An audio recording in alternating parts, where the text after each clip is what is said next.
Fala pessoal, bem-vindos a mais um episódio do Bad Vibes Cycling Club. Sou o Foquinha, tô aqui com o BBB 13Bs. Fala, man, beleza?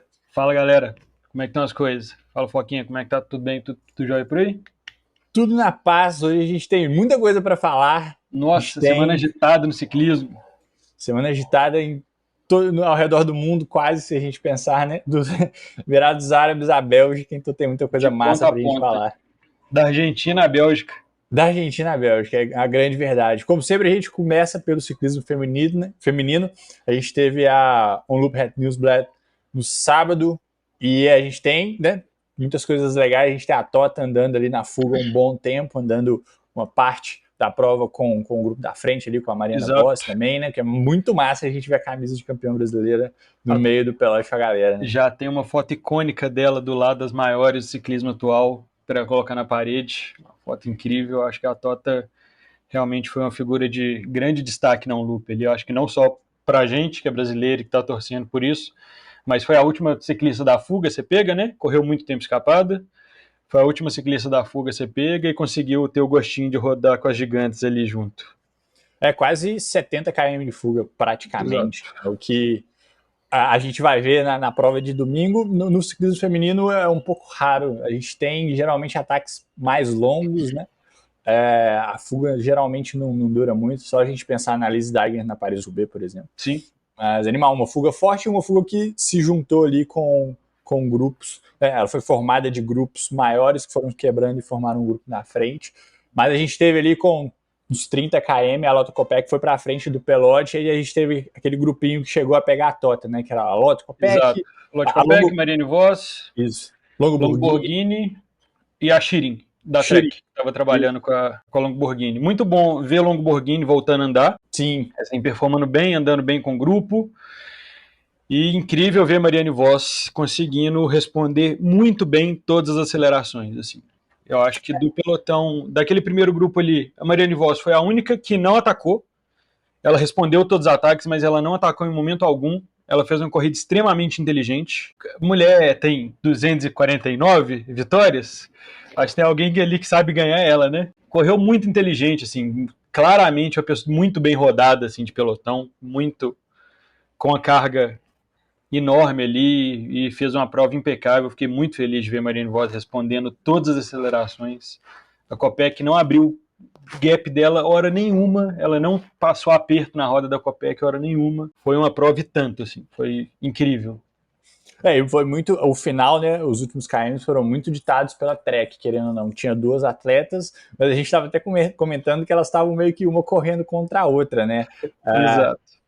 Uma coisa que dava para ver muito era, geralmente a Chiv estava puxando as três ali, puxando a Voss, puxando a Kopeck, e a Longo Borghini estava perdendo um pouco a roda.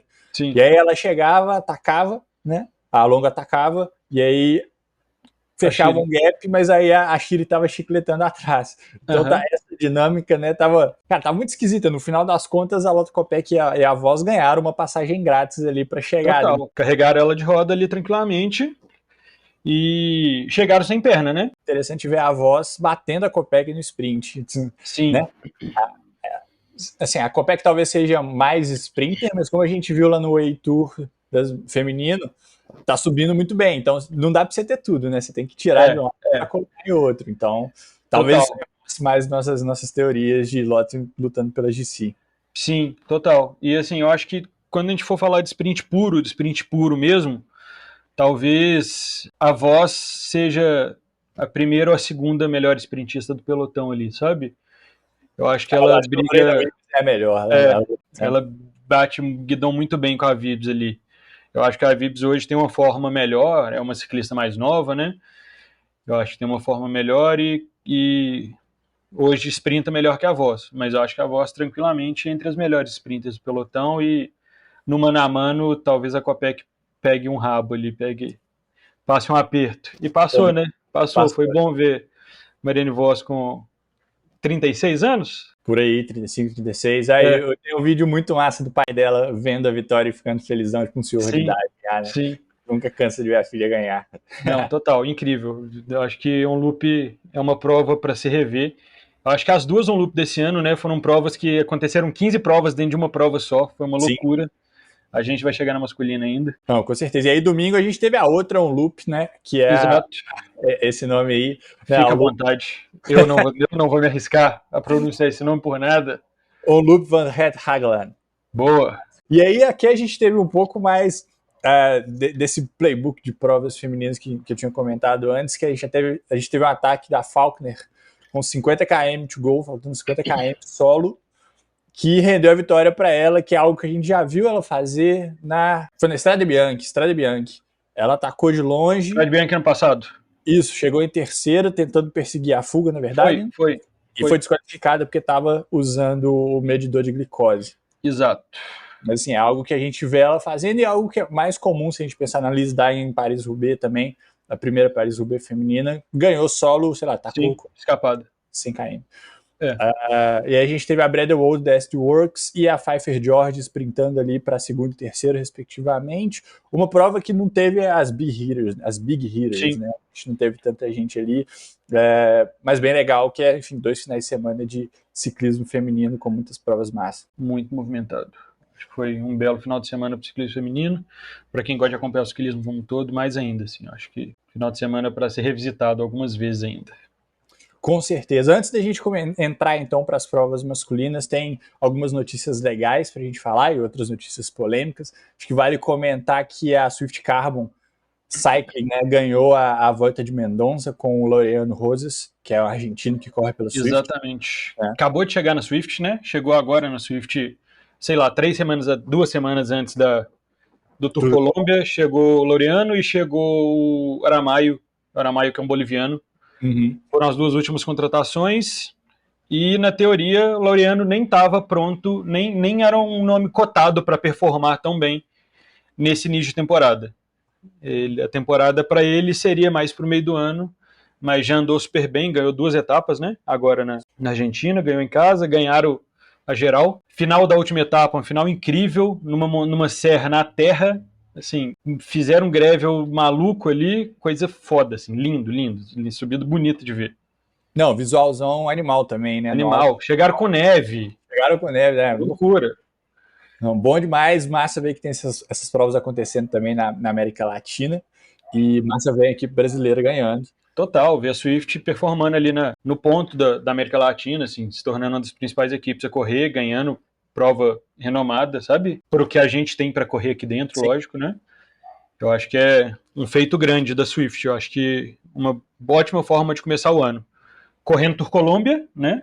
Colocando gente do lado dos maiores, colocando ciclista na fuga, porque a gente sabe que para as equipes continentais conseguir colocar um ciclista na fuga e botar para rodar num pelotão World Tour é uma vitória, é de fato uma vitória grande. Então acho que a Swift fez isso muito bem, correu muito bem dentro das possibilidades, correu muito bem o Tour Colômbia e agora correndo a Argentina também fazendo um belo resultado. Então, seguindo nossa onda de notícias aqui, né, a gente infelizmente não tem tanta cobertura do Tour de Mendonça, mas a gente teve o Thomas de Gendt estourando uma roda, que é uma roda hookless, né, enfim, uma roda que não tem a paredinha, né, o gancho que encaixa ali. O gancho que encaixa o pneu, que trava o pneu na lateral do aro ali.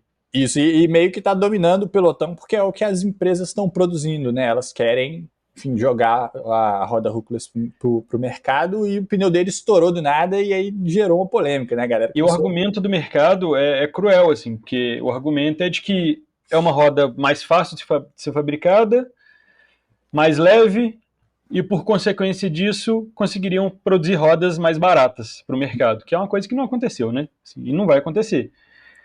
É uma grande ilusão a gente achar que essa vai ser uma realidade. E tem sido um problema, né? Tem sido cada vez mais recorrente a gente ver roda tubeless estourando nas provas dentro do pelotão profissional. E agora, com esse último caso do Thomas, isso ganhou uma visibilidade muito grande.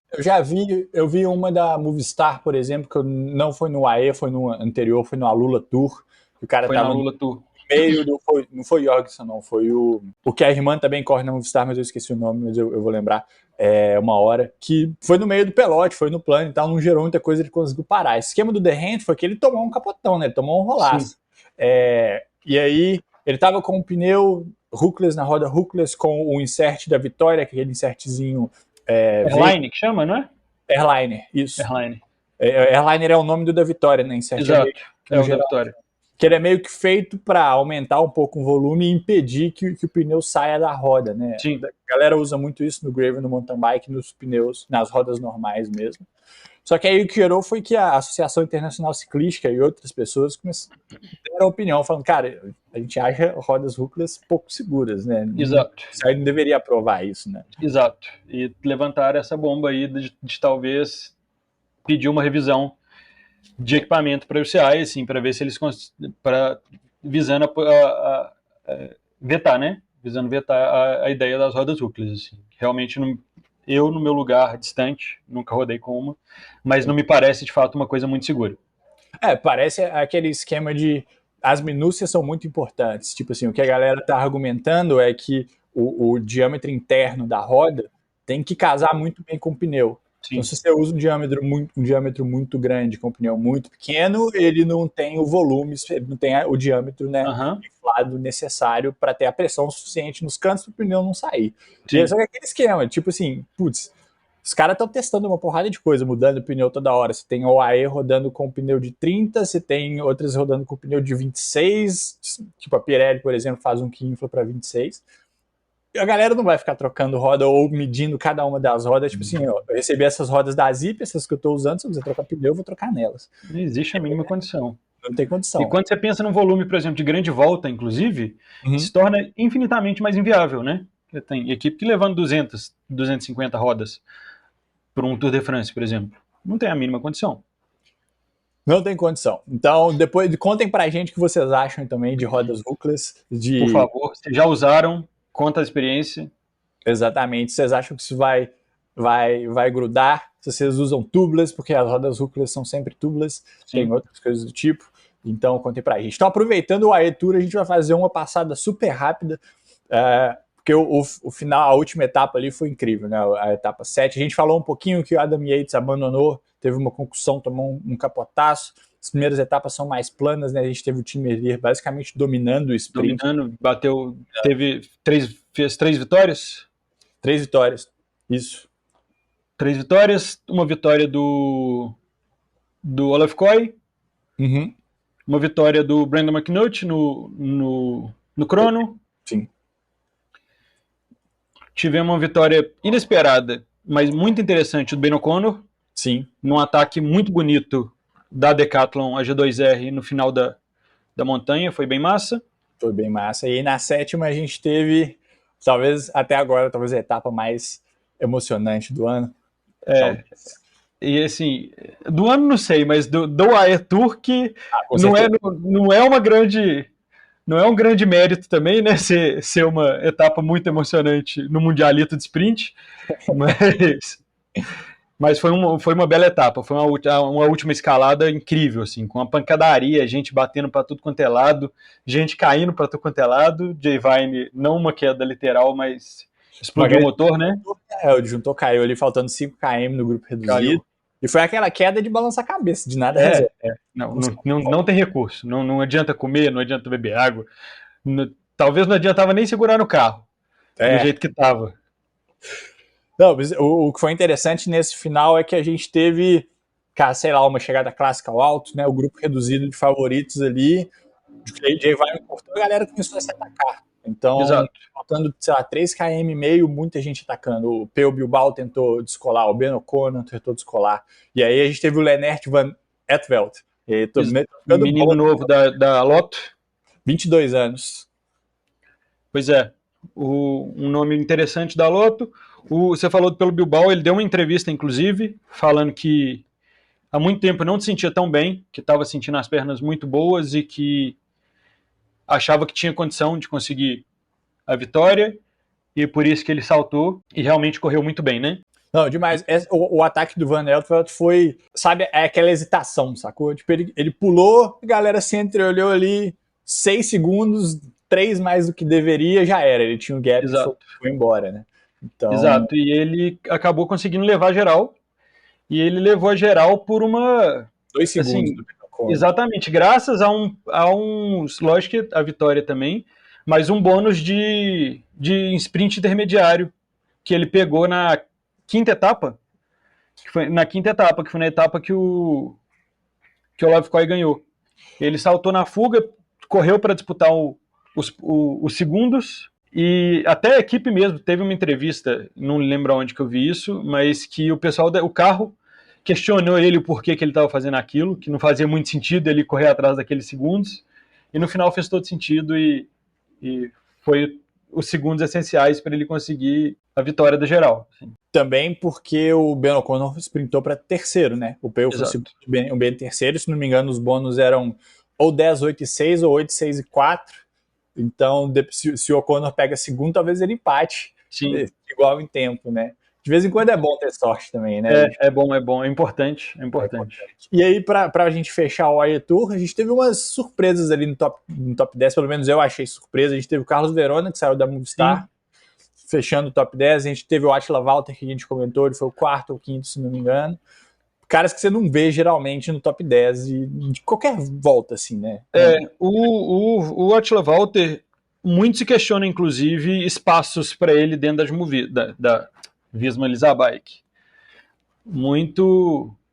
Eu vejo muito na internet, assim, o pessoal querendo um espaço para ele, porque realmente parece ser não parece ser é um grande ciclista, é um ótimo ciclista, é um escalador, mas eu acho que não tem um perfil de GC, né? Eu acho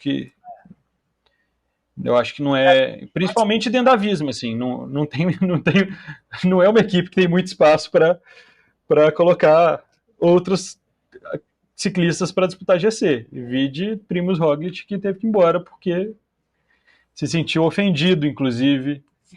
Me mandaram um papo desse de que da semana passada, de que ele se sentiu ofendido quando ele atacou e o Jona Vingegaard marcou ele, porque ele poderia ter assumido a camisa vermelha aquele dia.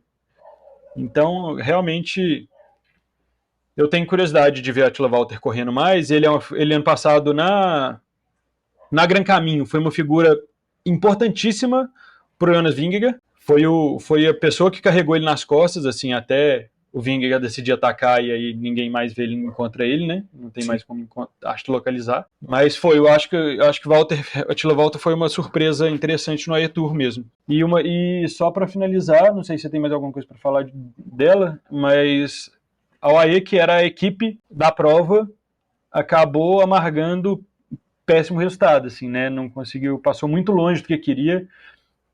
O Jay Vine, que se tornou o líder depois que o Adam Yates abandonou, conseguiu ficar fora do top 20 no geral. Então, tomou muito tempo, tomou 4 minutos e meio, eu acho, na última etapa.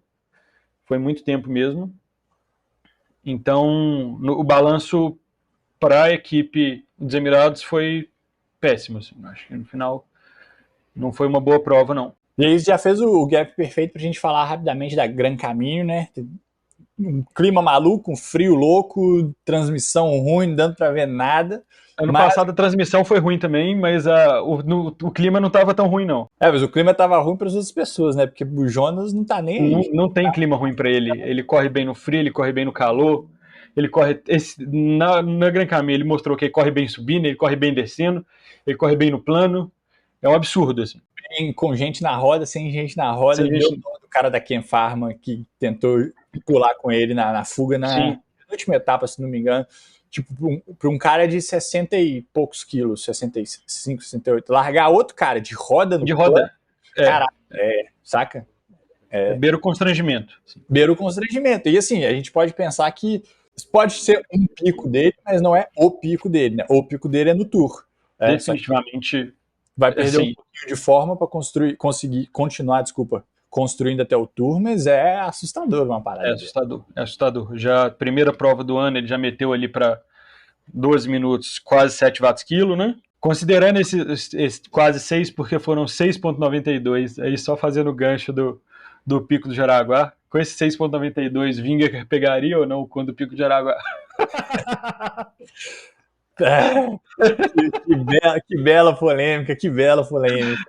Mas enfim, voltando para o Gran Caminho, eu acho que o Vingegaard é sempre um destaque, né? Ver ele correndo é sempre um destaque, ele sempre surpreende todo mundo que está assistindo.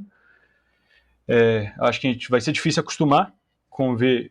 E uma coisa que eu percebi, pelo menos, não sei se você teve o mesmo sentimento, do Vingegaard 2024, um Vingegaard extremamente mais agressivo, atacando provas que ele não precisava não precisava atacar, correndo por etapa que ele não precisava ganhar. Que é isso, ele ganhou. Primeira etapa, ele colocou 1 minuto na geral, e ele poderia simplesmente se defender e fazer a prova dele da forma mais confortável possível, e ele decidiu atacar em todas.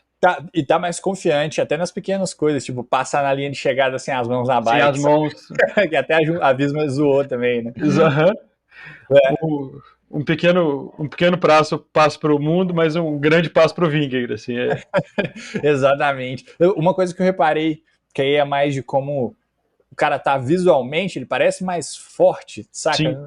Tipo assim, se você reparar, o quadril do cara, a coxa e tal, tá tipo mais largo, como se ele viesse mais forte mesmo. Tipo, literalmente mais forte muscularmente, saca? Que pode ter uma correlação com ele largar a galera de roda. Exato. Né? Eventualmente entendendo um pouco melhor o que ele precisa fisiologicamente para as grandes montanhas que vão vir depois. Sim, ele já ganhou de outra forma, mas o cara ainda tá tentando cobrir eventuais gaps, né? Sim. Eu acho que essa coisa dele tá mais forte dá para correlacionar com o crono dele do ano passado, né, no Tour, que ele mesmo deu uma entrevista falando que ele ficou impressionado com os números, que ele achou que o medidor de potência dele estava quebrado. Sim. Ele falou, eu tô fazendo números que eu não tô acostumado a fazer, que eu não... E então acho que talvez realmente esteja mais forte. E se ele vier mais forte ainda para esse ano no Tour, talvez isso seja um pouco preocupante para a festa. Eu acho que... Ao mesmo tempo, ele deve estar mais preocupado com o resto da galera que tá vindo pra festa também, e vice-versa, né? Então, tipo assim, cara, vai estar todo mundo forte. Então, é o melhor start list do Tour dos últimos bons anos, assim. Com certeza. Com certeza. Ele mesmo deu entrevista falando sobre isso, que o start list está muito forte e ele está empolgado para ver como que vai desenvolver essa prova. Então, chegamos lá no Tour em breve. Mas para matar o grande caminho aqui, tivemos o Bernal andando muito bem. Eu, particularmente, fico muito feliz.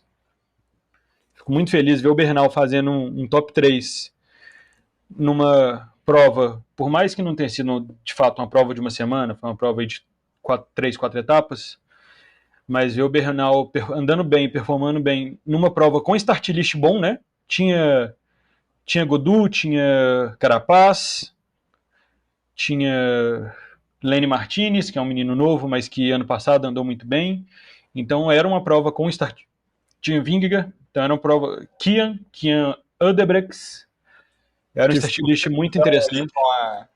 Nunca vi alguém tão feliz com a vitória de outro cara. Que o Jonas ganhou. Que foi esse que ele largou o cara de roda. Eu acho que o Kian sprintou pra, sei lá, top 5 negócio. Chegou muito feliz, velho. Sabe? Criança que, tipo assim, é uma coisa nova e gosta pra caralho. Exato. E assim, pra ele deve ser uma loucura ele ser o último homem da montanha pro Jonas Vingegaard, né? Na primeira prova dele. Prova dele, exato. Então, eu acho que, por mais que ele não assuma um lugar de protagonismo agora, ele já está infinitamente mais feliz do que ele estava na Bora. Isso com certeza, dá para ver no rosto dele. Tomara que o Primus esteja mais feliz na Bora do que ele estava na Visma. Exato. O Primus não é uma pessoa de demonstrar muito sentimento, então vai ser difícil da gente ver isso na expressão. Talvez pelo número de fotos no Instagram dele, que já aumentou. Talvez, aumentou. Aumentou. Boa, vamos partir para um loop, então. Então a gente já falou do UE, a gente falou do Gran Caminho. A gente tem, talvez, as duas provas principais do final de semana para o ciclismo masculino. Foi o loop da Het Nieuwsblad, sábado, e a Kuurne Brussels Kuurne, que a gente vai falar dela, que foi no domingo. Provas iguais, mas diferentes, de certa forma, em termos do que aconteceu na prova, né? O loop foi uma prova de várias provas dentro de uma, foi o que você comentou. Exato. A gente teve... Vou falar do comecinho ali, pula quando você quiser, mas a gente teve o que eu sabia que ia acontecer, que era as equipes que talvez não tivessem tanta chance de ganhar a prova atacando no começo, para tentar quebrar um pouco a dinâmica. Só para não perder a piada, as equipes que talvez não tivessem tanta chance de ganhar a prova são todas as equipes que não avisam eles da bike, né? Com o start list que eles largaram, era um absurdo. O único ali que não poderia, de fato, ganhar a prova foi o Affini, que foi quem trabalhou boa parte da primeira metade da prova ali na ponta do pelotão, né? Mas vou te falar que a Visma largando com quem largou quase custou a prova para eles, tá? Exatamente. Quase custou a prova. Porque basicamente a gente teve uma fuga bem grande depois. Né? Essas primeiras fugas não vingaram muito. A gente tem uma fuga com 9 atletas, que até o Luke Rowe estava no meio dessa fuga. Só que aí a gente teve o vento cruzado partindo a prova inteira ali nos 70 km, faltando 70 km, que os echelons se formaram, e aí a gente viu o clássico Jumbo-Visma. Grupo da frente que parecia o pelotão, mas era meio que a fuga, o grupo 2 tentando chegar na fuga, e a gente tinha, cara, Valt, tinha o Laporte, a gente tinha o Jorgensen, a gente tinha mais um que eu tô esquecendo. A gente tinha o Jan Tratnik, era isso? Valt, Matteo Jorgensen, Laporte e Jan Tratnik. 4 da Visma nesse grupo. Além do Arnaud Delis, do Pidcock que estava lá também, Jonathan Milan, Casper Asgreen, então um grupo meio louco, sacou? Quando se juntou com a fuga, tinha 32 caras ali na frente. E um grupo fortíssimo, né? Assim, fortíssimo. Uma prova maluca, completamente alucinante, uma prova com algumas quedas, né? E, infelizmente, um dos principais nomes do ciclismo na semana passada, talvez o nome mais falado do ciclismo na semana passada, foi lembrado de novo num loop, da pior forma possível, que foi Julian Alaphilippe. Lefebvre jogou uma praga pesada naquele rapaz ali, porque caiu duas vezes. E ele tava nesse grupo da frente. Tava lá com a Asgreen, caiu duas vezes. Não tava com a cara muito boa, não. Não tava, definitivamente não tava feliz. É triste porque, cara, porque a gente gosta dele, né? A panache é única com o pai Julian. É ruim ver ele assim. É ruim ver a carreira dele balançar por conta desse tipo de polêmica, sabe? É um cara que tem perna, é um cara que tem potencial para andar muito ainda. É um cara que foi 2 vezes campeão do mundo, sabe? Que já correu... Foi um dos principais nomes do ciclismo recente, assim. Então... Cara, parece mais um problema estrutural da Quick-Step do que necessariamente só em um cara só, sabe? Sim. Tipo, pô, Asgreen andou pra caramba, ganhou o Tour de Flandres, bateu o Van der Poel e não aguentou andar com os caras quando o Wout decidiu atacar mesmo. É um cara que você espera que vai estar nesse grupo, vai estar nesse corte, né? Que basicamente foi o que aconteceu. Né? Visma e a Ineos dando uma controlada nesse grupo da frente. E uma hora o Wout decidiu largar. Lá a gente não teve no pelotão a FDJ, a Intermarché e a EF Education tentando, né, fechar o gap porque eles perderam o corte, mas assim, os caras não vão. Eles não vão pegar o Wout quando ele quer, né? Exato. Caso, né? A gente sabe que com o Wout van Aert na ponta, escapado do pelotão, né, por mais que esteja com o grupo, ele decide qual que é o ritmo que a prova vai andar. Uhum. Então, eles decidem se o pelotão vai buscar, eles decidem se o pelotão não vai buscar. E eu acho que a Visma correu riscos, muitos riscos nessa prova, né?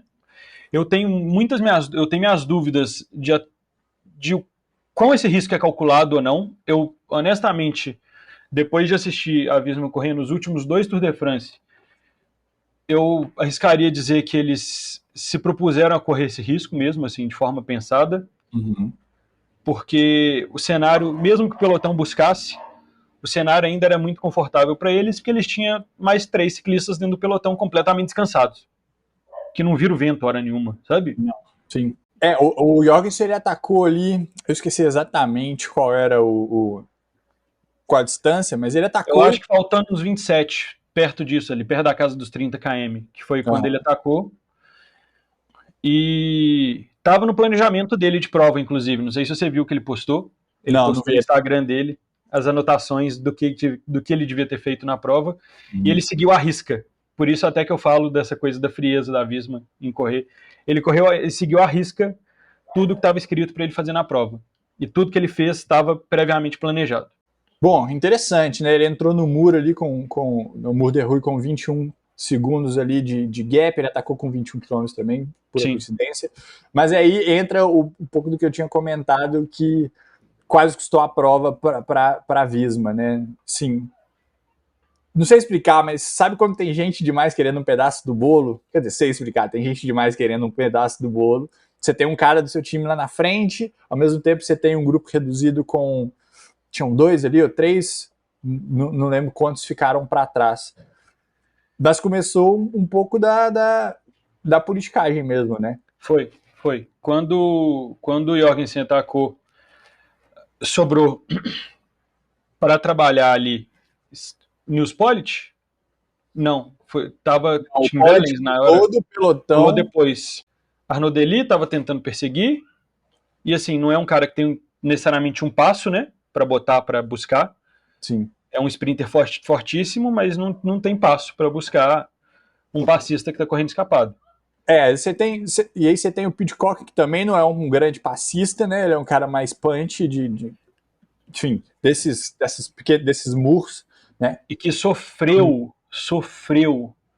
igual barriga de cobra, assim.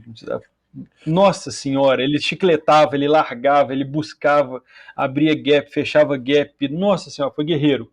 E aí você tem o terceiro cara, que é o Schoonings da Trek. E aí você tem três caras muito diferentes. Se você tivesse três Arnold Elise da vida, que são caras que conseguem subir, né, os murros ali, eles vão fazer 2, 3 minutos a 500, 600 watts, descansa, entre aspas, desse dia depois e puxa no plano, talvez você pegue o cara antes.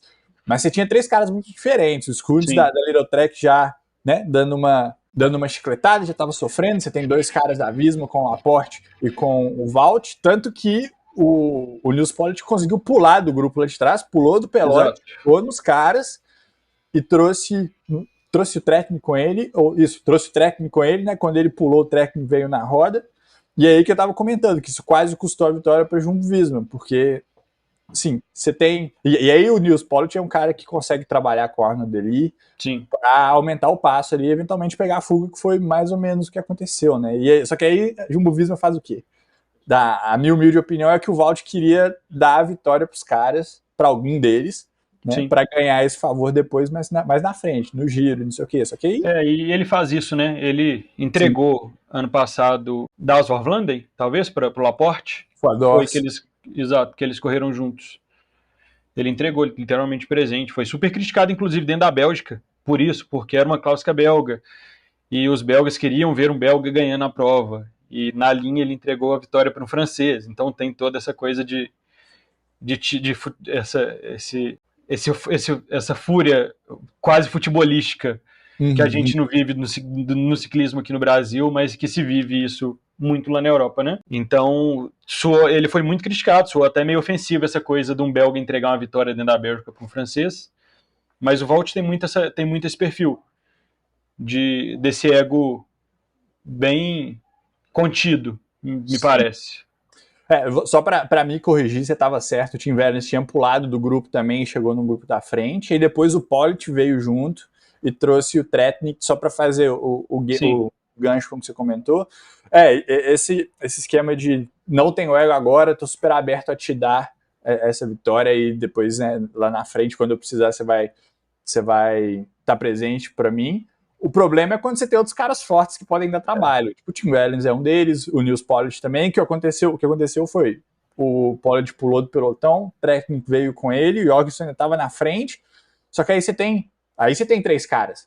Tem Wellens, você tem o Politt, você tem o Deli, para eventualmente acabar com os planos, né? E aí até onde... Porque se o Valt decide puxar e andar, ele leva. Ele muda, né, o outcome, né, o que vai acontecer naquela prova.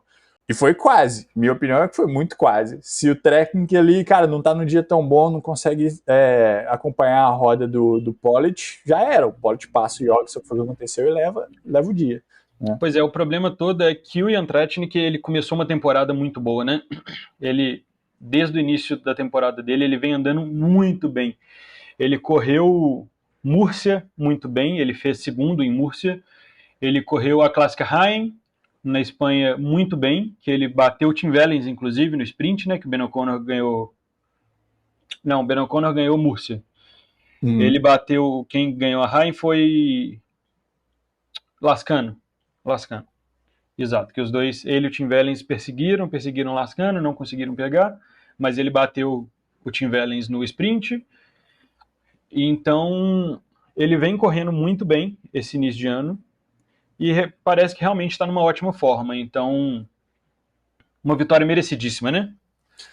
E aí, o melhor disso tudo pra gente é que isso aumenta eventuais tensões dentro da Jumbo Visma, da Visma Bike. Mais um cara que ganhou e que eventualmente pode querer ganhar mais, tipo falou dele agora, não, tipo o Attila Valter da vida, por exemplo. Mas o que aí é bom pra gente mesmo é que aí a gente tem pô, a gente tem o AE com Wellens e Politt que podem trabalhar para o POG no Tour, mais caras fortes, por exemplo. Então, chegando na conclusão do meu raciocínio a gente tem outros caras demonstrando boa forma ainda relativamente no começo da temporada. Quando chegar a grandes voltas e clássicas, podem dar trabalho, podem trabalhar com o Van der Poels da vida para tirar a hegemonia da Visma Bike. Isso é sempre bom, né? É bom ver essa galera performando. Talvez a Ineos é a única que ainda não tem, Ineos e Quickstep, que ainda não tem esse cara que pode estar ali na frente. Pidcock tenta, mas se ele está preparando para o Tour... O Pidcock quer muito correr, para além do Tour, ele quer muito correr Olimpíadas também, né? Sim, ele quer muito ser campeão olímpico, ele já declarou isso. Agora, uma coisa interessante sobre esse início de ano, tanto para... A gente falou da Team AE e da Visma Bike, é que os dois principais nomes que correram as clássicas agora, que foi o Nils Politt e o Tim Wellens, foram nomes recém-contratados, né? O Tim Wellens chegou em 2023 e o Nils Politt acabou de chegar em 2024. Vindo da Bora, sim. Vindo da Bora, exato. Então, e a mesma coisa para a Visma. A Visma, ano passado, Van Barle foi campeão, ganhou um loop. Van Barle ganhou um loop, tinha acabado de chegar na Visma também, veio da Ineos. Numa transação que eu não consegui entender ainda como que a Ineos deixou o Van Barle embora, sendo o atual campeão da Paris-Roubaix. A minha única teoria disso é que ele sentiu muita saudade dos Países Baixos da Holanda. Pois é. Mas é isso, a gente teve nessa passada muito rápida de nomes novos ganhando, a gente teve Van Barle ganhando ano passado, a gente teve esse ano o Jan Tratnik também ganhando, que foi um nome que chegou recentemente na equipe, né? Chegou ano passado também. Bom, e aí o Valtão sprintou para terceiro, né? Ele fechou o pódio, não foi isso? Exato. Fechou o pódio. E aí, falando de Valtão, um gancho perfeito para a gente falar da Kuurne versus Kuurne. Praticamente tentaram fazer igual ao loop, né? Quando eu falo tentar a Visma Bike ali. Sim. A gente teve uma fuga que eu achei até interessante, que o Luke Rowe estava nessa fuga, tentando, né? Eles estavam tentando abrir o gap ali logo no comecinho, a Visma controlando. E aí, cara, foi a mesma coisa, mais ou menos. Na On-Loop a gente teve vento cruzado, na Kuurne versus Kuurne a gente teve com 90 km faltando, o Van Barle foi pra frente do pelote, esfacelou o rolê. Esfacelou. Que é o que ele faz de melhor, assim. Já vi, dentro da Visma, inclusive, o pessoal reclamando do passo do Van Barle. Falou, é impossível acompanhar, não dá pra andar junto. E assim que ele ganhou Paris-Roubaix, inclusive, né? Sim. O que eu achei interessante desse grupo da frente é que o Alaphilippe estava lá. A gente tinha o Girmay, o que é legal ver o Girmay, a gente já falou, acho que a gente falou no primeiro... no primeiro episódio. Navegar melhor as rodas ali, meio que esquecer dos caras da equipe dele e falar, cara, eu tenho que acompanhar os moves, é importante para ele se posicionar melhor, isso aconteceu aqui, a gente tem o Lascano nesse grupo da frente, o Wellens no grupo da frente também. Sim. Então, um grupo bem forte, para variar. O Lascano andando muito bem de novo, que eu acho uma coisa muito interessante para se observar.